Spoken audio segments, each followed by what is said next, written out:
Okay, so here's my story about going and meeting a bunch of venture capitalists and hanging out with them at a retreat. It was actually a vision quest, and I know many of you will know what that was.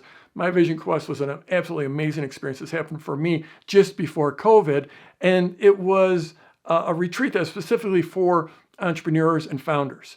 And so I think there was 9 of us there, and there was me in my kind of business, and almost everyone else in the group had a venture-backed business. And as I mentioned in my last video, there's sort of 2 ways to go in business building. You can be bootstrapped, where it's your self-funding. You put in whatever money it needs to get started, you make some sales, and then those sales feed your growth. So that's bootstrapped. That's the way I've always done it. That's the way most businesses in this space is. If this space is teaching, training, creating digital content, selling digital content, membership sites, online courses, etc. Then there's venture-backed. So a venture-backed business is where you go and you start to raise money from some investors. Typically, early on, it will be from what's called angel investors. And then eventually, if things go well, it's from venture capital companies. And this is usually for, neither is right or wrong. Usually the VC-backed companies are companies that requires a big investment to get started. So maybe like a software business. Some Silicon Valley kind of business where you need a lot of money to pay up developers and pay a big staff, and you can't start without that, and very few people can bootstrap that. They have to fund it. They have to go out and get funding. So now there's no right or wrong. Neither one's good or bad. I've always been bootstrapped. I personally have been an angel investor and an advisor for some of those VC companies.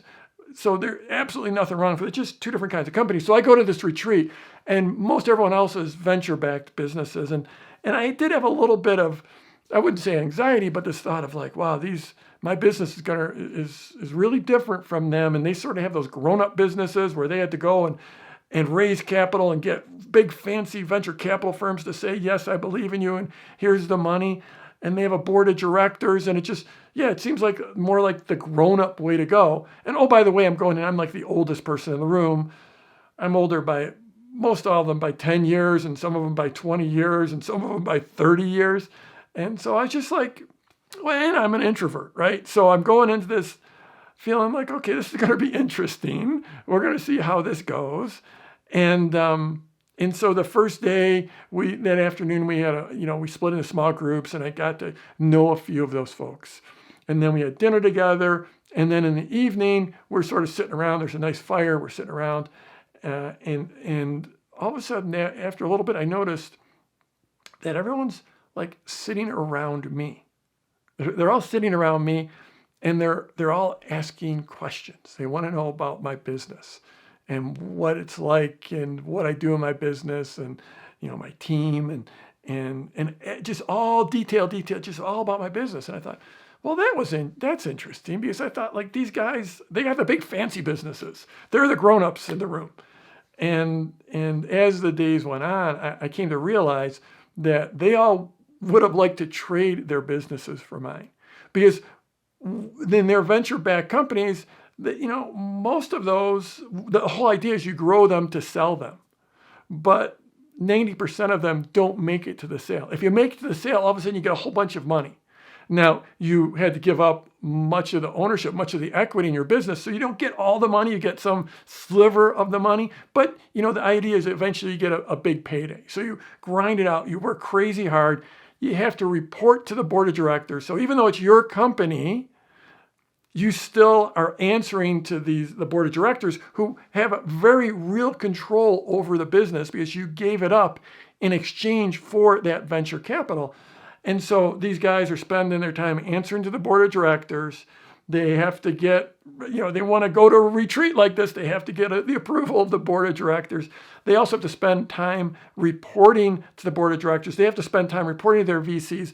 They have to, generally they're on a treadmill of having to continue to raise more money, all with this maybe 10% chance, because that's about the odds for a venture-backed company, that about 10% of them go huge. And then you make an incredible amount of money, but in the interim, your life it's not the life of freedom that I've got.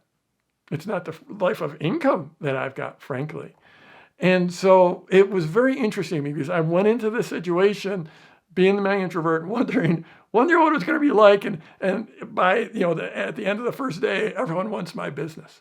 So if, there's 1,000 different threads I can go from here, but all I got to say is that if you're in my world, if you're building a digital-based business, a training company where you have an online course, a membership site, a coaching program, a mastermind, it's an unbelievably amazing business. And you're probably not going to sell your business for $500 million or $5 billion.